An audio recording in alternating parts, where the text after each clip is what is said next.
లో వివిధ జీవులుగా తల్లి ఇద్దరు కూతురు. అసలు బుధవారం రాత్రి ఏం జరిగింది? స్విమ్మింగ్ పూల్ లో తల్లి ఇద్దరు చిన్నారులు విగత జీవులుగా లభించడం హనుమకొండ జిల్లాలో కలకలం రేపింది. అది ప్రమాదమా లేక పన్నాగపూర్వక హత్య అనేది ఇప్పుడు అదే ప్రశ్నగా మారింది. ఈ విషాద ఘటన హనుమకొండ జిల్లాలోని ఐనవోలు మండలం పున్నెల్ గ్రామం శివారులో చోటు చేసుకుంది. ధరణి వెంచర్లో నిర్వహిస్తున్న స్విమ్మింగ్ పూల్ లో ఈ దారుణం వెలుగులోకి వచ్చింది. మృతులు ఫర్హాద్, ఆమె ఇద్దరు కూతుళ్లు ఉమేరా, అయేషా.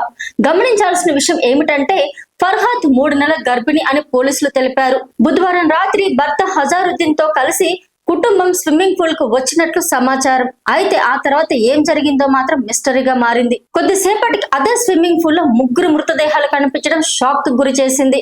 ప్రమాదవశాత్తు జారిపడి మునిగిపోయారు అని భర్త హజారుద్దీన్ చెబుతున్నాడు. అయితే ఇది సాధారణ ప్రమాదం కాదు, ప్లాన్ చేసి మరీ హత్య చేశాడు అని ఫర్హాద్ తండ్రి ఎస్కే ఆలి ఆరోపిస్తున్నారు. ఇటీవల గర్భధారణ విషయంలో దంపతుల మధ్య గొడవలు జరిగాయని చెబుతున్నారు.